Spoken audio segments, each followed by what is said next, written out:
Amados, nós vamos nesse momento meditar no texto de Filipenses, capítulo 4, verso 1 a 9. Filipenses 4, de 1 a 9. Peço que você abra a sua Bíblia. Farei a leitura na NVI.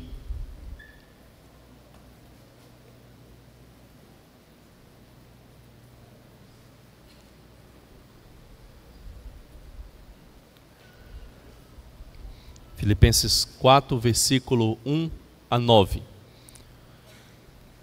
Vamos orar e vamos pedir ao Senhor que nos abençoe na nossa leitura e na nossa meditação. Amado Senhor, nós mais uma vez nos colocamos na Tua presença, Pai Santo. Nós queremos nos achegar a Ti por meio do Teu Filho perfeito, Jesus Cristo, nosso Senhor, o nosso mediador. E por meio dele, que é a palavra viva e encarnada do Senhor, a palavra que criou todas as coisas e também sustenta todas as coisas, que ele venha se revelar mais e mais a nós, através da sua palavra inspirada e escrita para nós. Que o Senhor abra o nosso entendimento por meio do Espírito de Cristo, e que o Espírito dele coloque as Tuas palavras no nosso coração, e disponha a nossa vontade a vivermos, a praticarmos tudo aquilo que o Senhor nos ensina. Por isso nós queremos rogar a Ti que nos abençoe, pela graça de Cristo. Amém. Filipenses 4, versículo 1 ao 9, qual diz a palavra do Senhor. Portanto, meus irmãos, a quem amo e de quem tenho saudade, vocês que são a minha alegria e a minha coroa, permaneçam assim firmes no Senhor, ó amados. O que eu rogo a Evódia e também a Sintique é que vivam em harmonia no Senhor. Sim, e peço a você, leal companheiro de jugo, que as ajude, pois lutaram ao meu lado na causa do Evangelho, com Clemente e meus demais cooperadores. Os seus nomes estão no livro da vida. Alegrem-se sempre no Senhor. Novamente direi, alegrem-se. Seja a amabilidade de vocês conhecida por todos. Perto está o Senhor. Não andem ansiosos por coisa alguma, mas em tudo, pela oração e súplicas, e com ações de graças, apresentem seus pedidos a Deus, e a paz de Deus, que excede todo o entendimento, guardará o coração e a mente de vocês em Cristo Jesus. Finalmente, irmãos, tudo o que for verdadeiro, tudo o que for nobre, tudo o que for correto, tudo o que for puro, tudo o que for amável, tudo o que for de boa fama, se houver algo de excelente ou digno de louvor, pensem nessas coisas. Ponham em prática tudo o que vocês aprenderam, receberam, ouviram e viram em mim, e o Deus da paz estará com vocês. Amém. Meus irmãos, nessa época do ano nós ouvimos muito falar sobre o espírito de Natal, o espírito natalino, e todos querem entrar nesse espírito de Natal, como dizem, um tempo de paz, de amor, prosperidade e alegria. E nesse período então do ano, as pessoas comemoram e elas se alegram por uma ou duas semanas no ano. Só que pensem comigo, não seria bom se esse dito espírito natalino durasse o ano inteiro, em vez de apenas alguns dias? Imagine se nós desfrutássemos desse espírito natalino de maneira permanente, de maneira constante nas nossas vidas, em vez de apenas em um momento festivo específico, no final de um ano longo e atribulado, às vezes um ano cheio de intrigas, cheio de dificuldades, cheio de desavença uns com os outros, um ano em que não houve paz nenhuma, um ano em que às vezes não teve alegria nenhuma, e então somente no fim do ano nós nos alegramos e desfrutamos de paz. Imagine se nós pudéssemos ter esse espírito o ano inteiro. E o fato é, irmãos, que Cristo torna isso possível e dá isso àqueles que de fato conhecem o verdadeiro sentido, o verdadeiro Natal. E esse texto, irmãos, que nós acabamos de ler, nos exorta a termos atitudes que são coerentes com a vinda, a manifestação e a presença de Cristo entre nós. E é por isso que nós vamos meditar sobre atitudes coerentes da vida centrada em Cristo.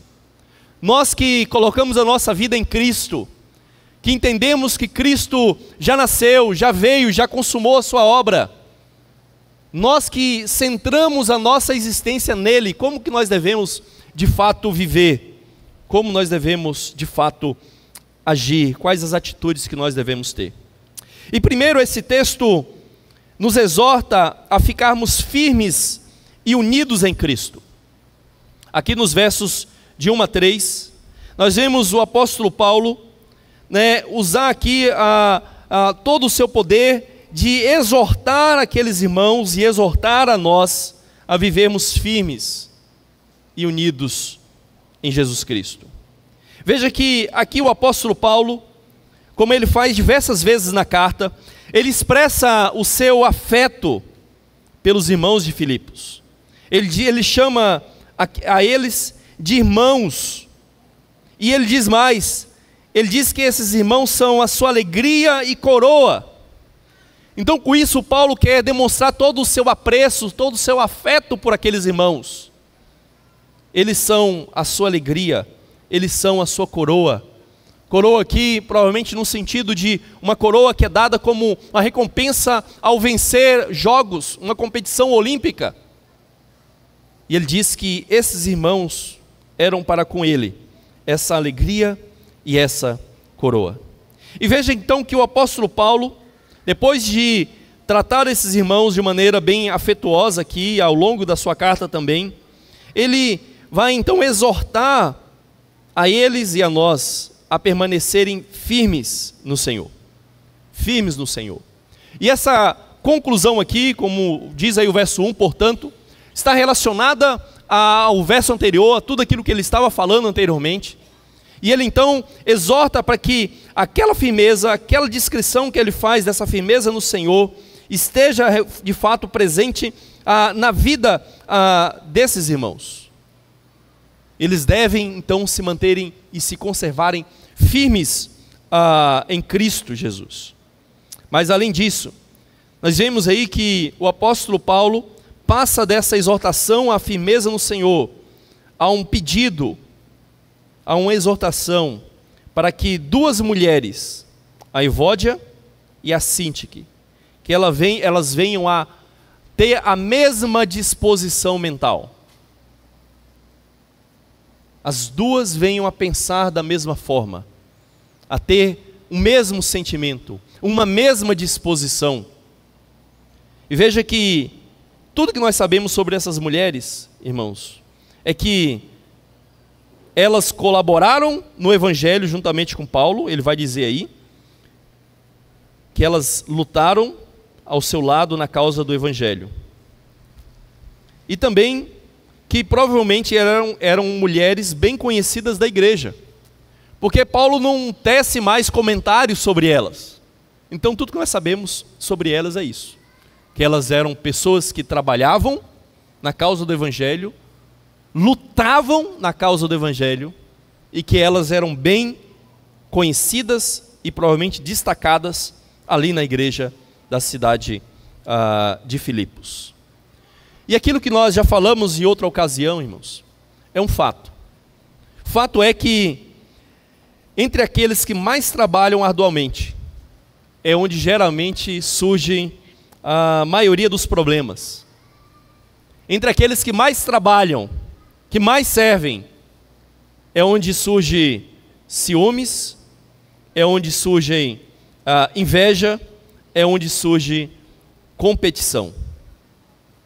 Infelizmente a gente observa isso, provavelmente aqui na vida de Evódia e Sintique, e nós provavelmente podemos pensar em exemplos do nosso próprio meio, de pessoas que trabalham, que buscam servir, que buscam exercer os dons que o Senhor deu, mas ao fazer isso, são tomados muitas vezes de uma competição uns para com os outros, de uma inveja porque o outro fez aquilo que ele gostaria de ter feito, ou fez melhor do que ele fez. E o fato é, irmãos, que nós agimos assim, porque na verdade nós não estamos preocupados em servir para glorificar o Senhor, mas nós queremos ser glorificados ao glorificar o Senhor no nosso serviço. É ou não é verdade? Nós queremos sim servir o Senhor, queremos de alguma maneira glorificar o Senhor, mas como o nosso coração ainda é manchado, ainda é poluído pelo pecado, como as nossas melhores intenções ainda são contaminadas por essa enfermidade que é o pecado, o nosso serviço ao Senhor muitas vezes é entremeado com essa segunda intenção, de ao glorificarmos ao Senhor, sermos também glorificados, porque glorificamos ao Senhor. Não é irônico? Queremos ser honrados, porque estamos honrando ao Senhor no nosso serviço. E infelizmente, muitas vezes, é assim que nós agimos. E para corrigir essa distorção, irmãos, o que nós precisamos é centralizar a nossa vida e o nosso serviço na pessoa de Jesus Cristo. É por isso que o exemplo que o apóstolo Paulo dá lá em Filipenses capítulo 2, versos 5 a 11, deve ser o centro de gravidade que orienta a nossa vida, que orienta o nosso serviço. Porque lá é pintado o retrato de Cristo, como aquele que, sendo Deus, existindo em toda a glória de Deus, ele se esvazia, ele assume a forma agora de servo, e ele vem para servir, e ele não vem para, naquele momento de humilhação, para exigir ser exaltado e glorificado na qualidade de Deus. Não, ele se humilha, ele desce e assume a forma de servo. E talvez um dos momentos mais emblemáticos disso é quando Jesus toma ali uma toalha e ele vai lavar e limpar os pés dos seus discípulos. Esse era o serviço que era reservado para o menor dos escravos, o mais baixo na hierarquia dos escravos. Então, o apóstolo Paulo coloca isso como o centro de gravidade que deve orientar a nossa vida, o nosso serviço. E ele coloca isso para uma igreja que era atuante no serviço, mas em que muitos ali estavam fazendo isso por segundas intenções. Estavam servindo com interesse próprio, para serem exaltados, para serem glorificados, ou para de alguma maneira ter as suas próprias vontades atendidas. E como é que nós corrigimos isso? Quando nós colocamos a Cristo como centro da nossa vida, e Cristo como modelo de serviço. Portanto, o Evangelho ele deve reorientar a nossa disposição mental em tudo aquilo que nós fazemos. E o fato é, irmãos, que se o Evangelho nos reconcilia com Deus, ele também deve nos reconciliar uns com os outros. Se o Evangelho nos declara perdoados, nós devemos perdoar. É o que o apóstolo Paulo diz aos Colossenses, que nós devemos perdoar porque o Senhor nos perdoou. E da mesma forma como Ele nos perdoa, nós também demonstramos graça, demonstramos também misericórdia e perdoamos uns aos outros. Se nós vamos estar juntos no céu, nós devemos aprender então a andar juntos aqui na terra. E não basta ser somente no Natal, tem que ser durante toda a nossa vida, o tempo todo. Portanto, queridos, o Evangelho, ele dá esperança em meio ao conflito, porque em Cristo não há diferenças irreconciliáveis para aqueles que foram reconciliados com Deus através do sacrifício propiciatório de Cristo. Se fomos reconciliados com Deus, devemos também nos reconciliar uns com os outros por meio do Evangelho. Mas além de exortar a eles e a nós a ficarmos firmes e unidos em Cristo, em segundo lugar, nós somos exortados a firmarmos a alegria e a paz em Cristo. Aí dos versos 4 a 7.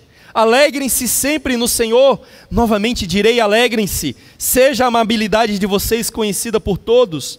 Perto está o Senhor. Não andem ansiosos por coisa alguma, mas em tudo, pela oração e súplicas, com ação de graças, apresentem os seus pedidos a Deus, e a paz de Deus, que excede todo o entendimento, guardará o coração e a mente de vocês em Cristo Jesus. Aqui nessa parte do texto, irmãos, há 4 ordens claras e interligadas aqui no texto. O apóstolo Paulo ordena que eles e nós nos alegremos no Senhor. Ele ordena que tornemos conhecida a nossa amabilidade entre todos os homens. Ele ordena a não vivermos preocupados, ou como algumas traduções colocam, ansiosos com nada. Ele ordena para apresentarmos os nossos pedidos, as nossas necessidades a Deus.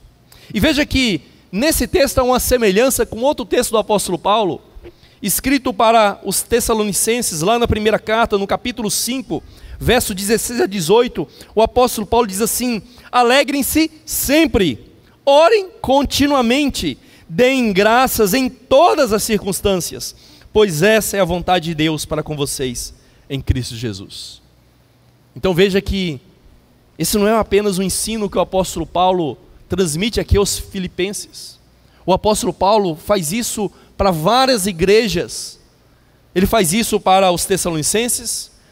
Na carta aos Coríntios também há uma semelhança, um texto semelhante a esse, com ideias próximas, parecidas.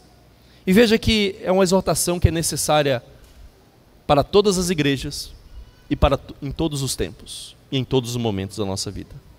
Então veja que essa ideia da alegria e da paz encapsula todas essas ideias e essas ordens aqui do apóstolo Paulo. Porque se nós tivermos e firmarmos essa alegria em paz em Cristo, de fato nós conseguimos cumprir aquilo que o apóstolo Paulo está nos ordenando a realizarmos aqui. Então veja que o apóstolo Paulo ordena e enfatiza que nós devemos nos alegrar no Senhor, que o centro da nossa alegria deve ser o Senhor, mas não apenas em alguns momentos, não apenas no dia de Natal e você então se alegra no Senhor, não, é de sempre, em todo momento. E se ele está dizendo que nós devemos nos alegrar sempre no Senhor, é porque é possível. Se ele está ordenando que nós nos alegremos no Senhor e sempre, é porque isso é possível em Cristo. Porque Cristo, na sua graça, no seu poder, Ele torna isso possível para todos nós. Mas não só isso, o apóstolo Paulo exorta para que venhamos a fazer conhecida a nossa amabilidade, a nossa cordialidade, a nossa gentileza. E ele diz aqui com todos os homens, o que se aplica no contexto aqui de Filipenses, tanto internamente, no caso ali de Evódia e Sintique, que deveriam demonstrar amabilidade, deveriam demonstrar cordialidade, uma para com a outra, como também para com aqueles de fora que os perseguiam. Eles deveriam ser amáveis, deveriam demonstrar cordialidade, paciência, sobriedade. E ele diz que isso deveria ser conhecido de todos. Essa é a ordem dele. Basicamente a ordem é: façam conhecido, tornem conhecida de todas as pessoas a amabilidade de vocês. Aí então o apóstolo Paulo coloca uma ideia aqui que gera algumas dificuldades de entendimento. Ele vai dizer: o Senhor está perto. Ou literalmente o texto é: o Senhor perto. O que ele quer dizer com o Senhor perto? O que ele quer dizer com isso? O advérbio perto aqui, irmãos, aparece 31 vezes no Novo Testamento. Metade das vezes, excluindo aqui esse texto, né, metade das vezes, ele tem um sentido espacial, local, ou seja, perto de alguma coisa. Alguém está perto de alguém, está perto de alguma cidade. Alguns textos fazem essa referência: perto de tal cidade, perto de tal local. E metade das vezes tem um sentido temporal, perto ou próximo, no sentido de que algo vai acontecer, de que alguém vai vir. Por exemplo, o reino de Deus está perto, o dia do Senhor está próximo. Então, ou seja, em termos estatísticos, não dá como para a gente decidir o que o apóstolo Paulo quer dizer aqui, porque metade para um lado, metade para o outro, não dá para a gente decidir com base meramente na estatística. Se a gente for ao Antigo Testamento, a gente vai ver um uso dessa ideia também. Principalmente quando a gente vai nos Salmos, Salmo 34, 18, que diz que o Senhor está perto daqueles que estão quebrantados, daqueles que estão com o coração compungidos e contritos. O Salmo 145, verso 18, usa a expressão perto o Senhor, ou perto Yahvé, referindo-se à proximidade espacial. E é dito que o Senhor está perto daqueles que o invocam de maneira verdadeira, sincera. Perto está o Senhor de todos que o invocam em verdade. E parece que o apóstolo Paulo, irmãos, está fazendo alusão a esse Salmo 145, verso 18. Tanto é que ele vai, logo em seguida, exortar-nos a não vivermos ansiosos ou preocupados, que seria a melhor tradução, com coisa alguma, mas apresentar diante de Deus os nossos pedidos, as nossas necessidades. João Calvino entende que esse texto é uma referência à presença providencial de Deus, cuidando paternalmente dos seus filhos. Deus está na sua presença, em Cristo, cuidando de cada um daqueles que são seus filhos. Calvino diz que o poder de Deus pode vencer os perversos e a sua bondade pode desbaratar a malícia desses perversos. Então a igreja não deveria viver ansiosa com as perseguições, com a oposição dos seus inimigos. João Calvino vai dizer que Deus promete nos ajudar se nós realmente obedecermos e nos sujeitarmos àquilo que Ele nos ordena aqui nesse texto. Então ele diz assim: enfim, o homem que se acha de posse dessa verdade, de que Deus está presente com ele, tem aquilo que pode fazê-lo descansar em segurança. Se nós nos apoderarmos dessa verdade, dessa convicção, dessa certeza de que Deus está presente conosco, isso tem poder de nos fazer descansar em segurança. Nós descansamos no Senhor. Mas é claro, irmãos, que, embora eu até prefira esse entendimento, há quem entenda que até o apóstolo Paulo aqui está fazendo um uso de um duplo sentido. Por exemplo, um intérprete, o Gordon Fee, ele entende dessa forma, que há um duplo sentido do apóstolo Paulo aqui. Ele diz que, porque eles sofriam nas mãos daqueles que proclamavam César como Senhor, então o apóstolo Paulo está lembrando que o verdadeiro Senhor está perto de voltar. E Ele, que é o verdadeiro Senhor, Ele irá julgar, irá exterminar os seus inimigos. Mas que também a linguagem dos salmos aqui nos incentiva a orar em meio à angústia atual, porque o Senhor está próximo para quem o invoca de forma verdadeira. Veja, irmãos, que de fato o Senhor que já veio e está conosco é o mesmo que virá dos céus para nos livrar. Ele já veio, Ele está presente, e um dia Ele voltará, Ele vai consumar toda a sua obra. É por isso então que a ordem que o apóstolo Paulo nos dá aqui pode ser cumprida. Ele vai dizer aí para nós não nos preocuparmos com nada. Não se preocupem ou não andem ansiosos, como muitas traduções colocam. Com nada. Vamos fazer um exercício aqui? Não é pergunta retórica essa. Levante a mão aqui. Levante a mão quem tem problema com preocupações. Quem tem problema aqui com preocupações? Agora, deixa eu fazer uma outra pergunta. Pode baixar a mão. Quem tem problema aqui com mentira e com pensamentos adúlteros?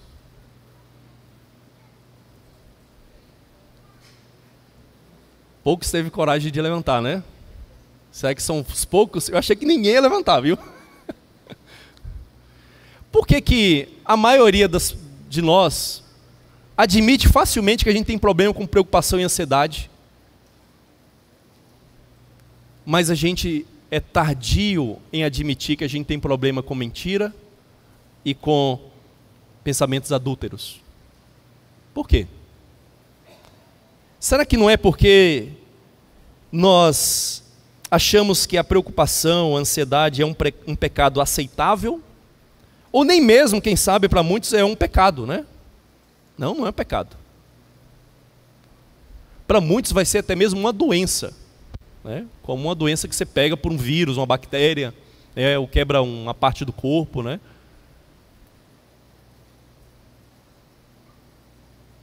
E o fato é, irmãos, que a preocupação com aquilo que não está no nosso poder realizar, que é o amanhã principalmente, porque a preocupação tem a ver com isso, está me preocupando com aquilo que é o amanhã, não é hoje, não é agora, não é aquilo que está no meu poder tentar resolver agora. A preocupação, ela é pecaminosa. A preocupação, ela não deve ser tida nem como um pecado aceitável, nem como meramente uma questão social, uma questão que a gente... É normal, né, pastor? Tem preocupação, a gente tem. Todo quem não tem preocupação. O fato é, irmãos, que se nós acreditássemos que a preocupação fosse realmente pecado, nós teríamos vergonha de levantar a mão. Mas a maioria de nós não tem. Não tem vergonha de levantar a mão para dizer que estamos preocupados. Mas temos vergonha de levantar a mão para dizer que temos outros problemas com outros pecados, porque julgamos eles muito mais sérios e então nos envergonhamos deles. E o fato é, queridos, que o apóstolo Paulo aqui coloca essa ideia de que o Senhor está perto para nós não andarmos preocupados com o nosso amanhã. E não só isso, ele vai dizer que porque o Senhor está perto e nós não devemos viver ansiosos e preocupados com o amanhã, é que nós devemos apresentar tudo, ou em tudo apresentar os nossos pedidos a Deus. E veja que o apóstolo Paulo então está dizendo aqui para nós, nesse texto, se observar bem, ele está dizendo em primeiro lugar que a oração deve substituir a nossa preocupação. Em vez de eu ficar pensando, remoendo, e pensando de novo, e sem conseguir dormir, e até mesmo ficar paralisado diante das preocupações, o que ele diz é que a oração deve substituir a nossa preocupação. E em segundo lugar, ele diz que essa oração não é uma oração qualquer, mas deve ser uma oração vigorosa e específica.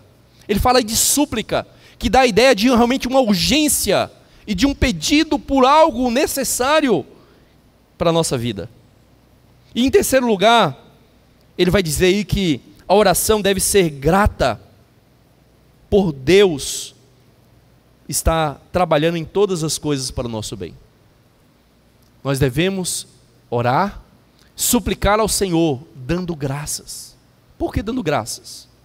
Porque é essa gratidão que revela para nós mesmos, diante de Deus, que os nossos pedidos não são pedidos de uma pessoa insatisfeita, de uma pessoa revoltada com os planos de Deus, mas é uma pessoa que reconhece que até mesmo nas suas dificuldades Deus está agindo. Então mesmo que peçamos uma ação de Deus, mudando a situação, a nossa circunstância, ainda assim a oração deve ser entremeada com essa ação de graças, reconhecendo que o Senhor está agindo, o Senhor está próximo de nós, o Senhor está cuidando de nós, e o Senhor conhece as nossas necessidades antes que nós a peçamos.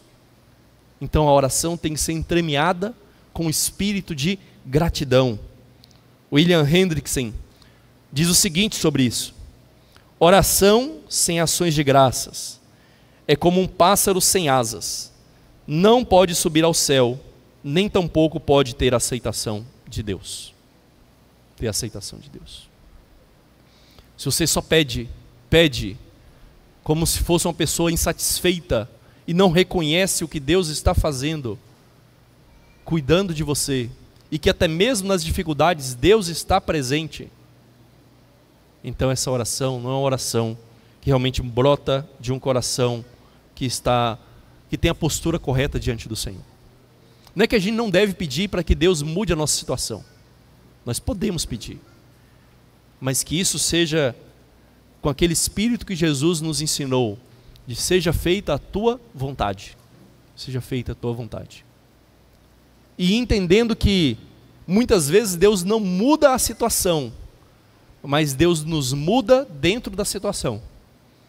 É o que C.S. Lewis dizia: a oração não muda Deus, a oração muda a mim.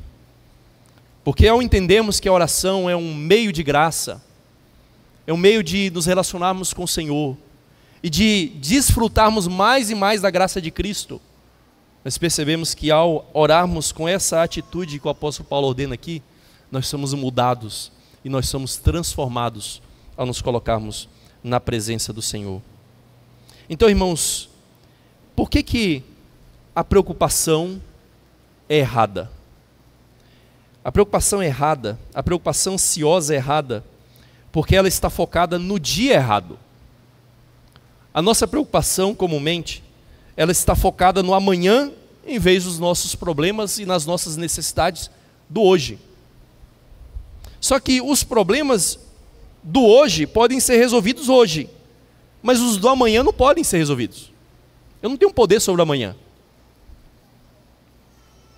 Então eu tenho que, como disse Jesus, não andar ansiosos com o dia de amanhã. Basta cada dia o seu próprio mal. Vamos focar no dia de hoje. Qual é a minha necessidade hoje? E vamos buscar diante do Senhor a necessidade de hoje. E realmente agir em conformidade com isso.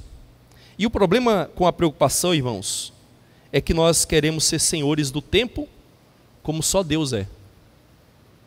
E é por isso que nós ficamos pensando no amanhã. E às vezes até no amanhã distante. E a gente não faz o que deveríamos fazer hoje. E o fato é, queridos, que a preocupação, ao mesmo tempo que não resolve nada, a preocupação com o amanhã não resolve nada, e ainda piora tudo e torna tudo mais difícil. Diga para mim se não é verdade. Quando você fica ansioso, preocupado em resolver as coisas, isso ajuda você a resolver de maneira mais consciente, mais precisa, de maneira mais correta, ou atrapalha você? Ou até paralisa você? Então, a preocupação e a ansiedade não resolve nenhum problema, na verdade cria vários outros. Então o que a gente deve fazer? A gente tem que saber: o Senhor está perto, está próximo de mim, está cuidando de mim. O Senhor vai voltar, Ele está próximo de fazer isso. E eu devo então agora buscar a Ele em oração. Eu devo apresentar as minhas súplicas, entremeadas com ações de graças ao Senhor, por tudo aquilo que Ele tem feito nas nossas vidas. E em vez então de nós demonstrarmos gratidão pelo ano que passou, irmãos, pelo ano que está terminando, e apresentar os nossos pedidos a Deus e descansar na sua providência paternal, muitas vezes nós ficamos ansiosos com o ano que vem. E o que a gente tem que fazer é realmente descansar no Senhor. Descansar no Senhor. Não é ficar passivo, mas é colocar as nossas necessidades diante do Senhor, com gratidão por tudo aquilo que Ele fez ao longo do ano, e usufruirmos dessa presença, como diz Calvino, que nos traz segurança. Nos traz segurança. E por último lugar, irmãos, o apóstolo Paulo aqui também nos exorta a fixarmos a nossa mente em pensar e praticar o que é bom em Cristo. Os versos 8 a 9. Finalmente, irmãos, tudo que for verdadeiro, tudo que for nobre, tudo que for correto, tudo que for puro, tudo que for amável, tudo que for de boa fama, se houver algo de excelente ou digno de louvor, pensem nessas coisas, ponham em prática tudo que vocês aprenderam, receberam, ouviram e viram em mim, e o Deus da paz estará com vocês. Aqui há novamente duas ordens bem claras e específicas. Uma ordem para pensar em todas as coisas certas, e uma ordem para colocar tudo em prática.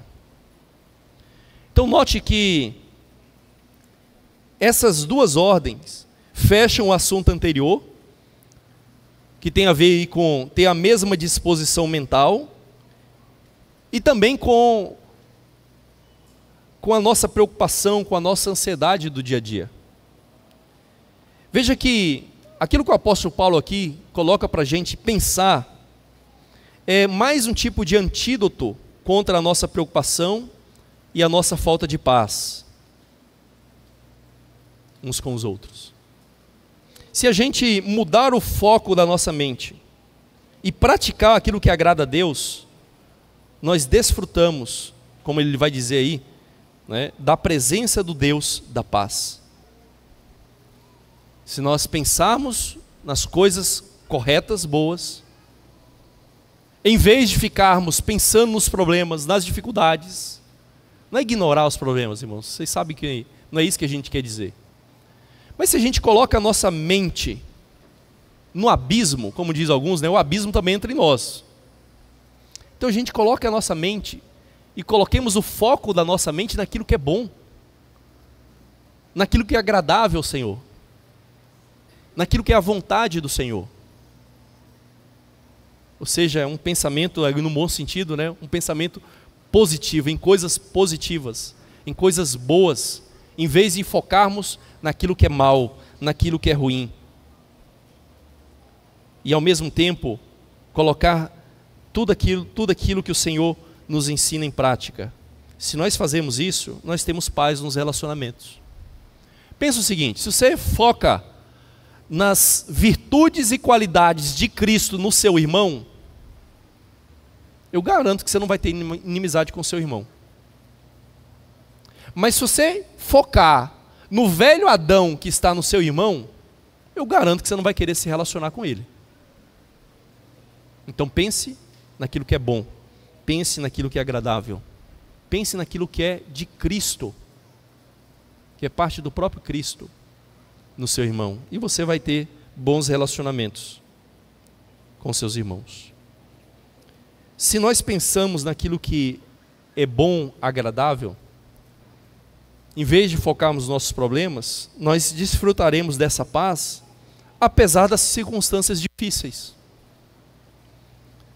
Porque como o apóstolo Paulo disse, nós temos que ter esse espírito de gratidão nas nossas orações, ou seja, estamos reconhecendo que Deus está trabalhando e está presente mesmo em meio às nossas aflições e dificuldades. E então, ao focarmos de maneira positiva em coisas boas, nós conseguimos então desfrutar de paz, apesar das circunstâncias difíceis. Ah, pastor, mas é difícil. Ou alguns podem até dizer, é impossível. Mas quem estava escrevendo isso aqui estava em uma situação favorável? Ele estava, como a gente diz no final do ano, né, em um ambiente assim, uma circunstância de prosperidade, né? Estava. A gente vai ver no final da carta que o apóstolo Paulo diz que ele passava por necessidades, passou por necessidades, e que ele aprendeu a viver contente em toda e qualquer situação. O apóstolo Paulo estava numa prisão provavelmente domiciliar, o que era mais grave, porque ele precisava sustentar a si mesmo na prisão. Precisava pagar a casa, o aluguel, precisava custear a sua alimentação. E é por isso que ele precisava das ofertas dos irmãos, para suprir as suas necessidades ali na prisão. Então ele não estava numa circunstância positiva, sem nenhum problema na sua vida. Ele estava passando por dificuldades. E mesmo assim, ele pôde escrever, dizendo que ele estava alegre e exortar esses irmãos a viverem alegres sempre no Senhor. E pode falar dessa paz que excede todo entendimento. Todo entendimento. Então, irmãos, veja que esse é um antídoto para a nossa ansiedade, para a nossa preocupação. Realmente é colocar a nossa mente e pensar em tudo aquilo que é bom, tudo aquilo que é a vontade do Senhor. J. Adams diz que esses versículos são a lei da coleira de Deus para a mente. Você sabe da lei da coleira, né? Ou da focinheira. Você não pode andar com um cachorro na rua sem coleira, sem focinheira, dependendo de algumas raças de animais. Nos Estados Unidos há uma lei semelhante. J. Adams diz que essa é a lei da coleira de Deus para a nossa mente. E ele vai dizer então, ele não quer que você permita que a sua mente vagueie por toda a vizinhança, metendo o nariz em todas as latas de lixo que possam estar abertas. É isso que a gente faz? A gente vai metendo, igual um cachorro, né? Nosso nariz em toda a lata de lixo, em toda coisa ruim, todo pensamento ruim, em todos os problemas que a gente tem ou já teve. Tem pessoas, né, e a gente lida isso no aconselhamento, que ela não só ela lida com os problemas presentes, mas problemas passados que não são mais presentes na vida dela, e ela vive lá no passado ainda. É metendo o nariz como cachorro na lata de lixo. E de elas vai dizer, essa é a lei da coleira de Deus. Se você estiver nessa coleira, e você colocar o seu pensamento, a sua mente, como diz o apóstolo Paulo, em tudo aquilo que é bom, você não vai viver preocupado, você não vai viver ansioso. E então ele termina, dizendo para praticar aquilo que é bom. Então não só pensar naquilo que é bom, mas praticar aquilo que é bom. O que aprenderam, o que receberam, o que ouviram, o que viram em mim. Então olha a ênfase do apóstolo Paulo. Eles já haviam aprendido, porque foi ensinado. Eles haviam recebido esse ensino. Eles ouviram e viram o exemplo, viram o modelo no próprio apóstolo Paulo. Então veja que o apóstolo Paulo está direcionando a todos nós para a totalidade daquilo que ele nos comunicou. No caso nosso aqui, apenas por meio das cartas. No caso deles, através do convívio que eles tiveram ali juntos, por meio do ensino e por meio do exemplo. E Paulo então entende que o pensamento correto leva à ação correta. Então nós devemos ter a disposição mental correta, porque a disposição mental correta leva a sentimentos e afeições corretas, que levam à disposição de agir de maneira condizente e correta. É aquilo que a gente fala da ortodoxia e ortopraxia. As duas coisas não devem ser divorciadas. Eu até digo que ortodoxia é ortopraxia. Não existe ortodoxia sem prática. Não é ortodoxia se você não pratica.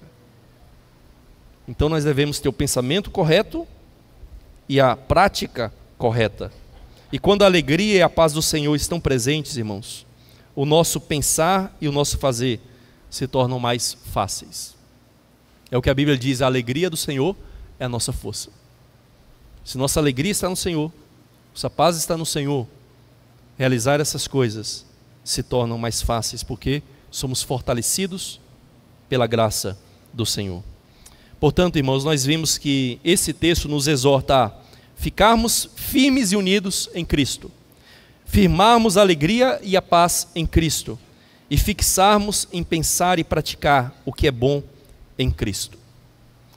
O Catecismo de Heidelberg, na sua pergunta 90, resume bem esse tema nosso aqui. Na pergunta 90, o catecismo pergunta assim: o que é o nascimento do novo homem? O que é o nascimento do novo homem? Aí responde: é a alegria sincera em Deus por Cristo e o forte desejo de viver conforme a vontade de Deus em todas as boas obras. Então veja que o catecismo, em vez de responder teoricamente o que é o novo nascimento, é quando Deus enxerta uma nova vida em nós, e então essa vida se manifesta através da fé, do arrependimento, o catecismo ele não responde dessa maneira. Ele vai dizer que ele vai usar basicamente o efeito desse novo nascimento para responder o que é esse nascimento do novo homem. É a alegria sincera em Deus por Cristo. Isso é novo nascimento. Quem nasceu de novo tem uma alegria sincera e nova em Deus por meio de Cristo. É no Senhor que o apóstolo Paulo diz que nós devemos estar alegres. E também o catecismo acrescenta: e o forte desejo de viver conforme a vontade de Deus em todas as boas obras. Então, em vez de, irmãos, de o crente ser um crente triste, abatido e desanimado, ou como alguns acham, né, uma pessoa que agora ela não quer saber de boas obras. Não, porque nós somos salvos pela graça, não é? Não devemos praticar boas obras, senão é legalismo, pastor. Não. Se eu nasci de novo, agora eu tenho um novo coração. E esse novo coração, ele está alegre e contente em Deus. E eu posso desfrutar disso. E porque eu tenho um novo coração, agora eu tenho sim uma vontade, um desejo novo de viver conforme a vontade de Deus em todas as boas obras. Não porque eu estou fazendo para ser salvo, não, é porque eu fui salvo. É um efeito, é o efeito do novo nascimento que o Senhor produziu em nós. Então você quer desfrutar do verdadeiro espírito natalino? Você deseja harmonia? Você deseja paz? Você deseja alegria?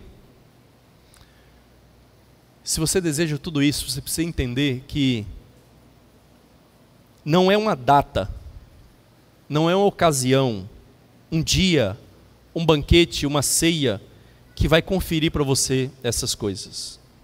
Também não são as circunstâncias prósperas da sua vida, do seu entorno, que vão lhe dar paz e alegria. É uma pessoa, é Jesus Cristo quem confere tudo isso àqueles que são seu.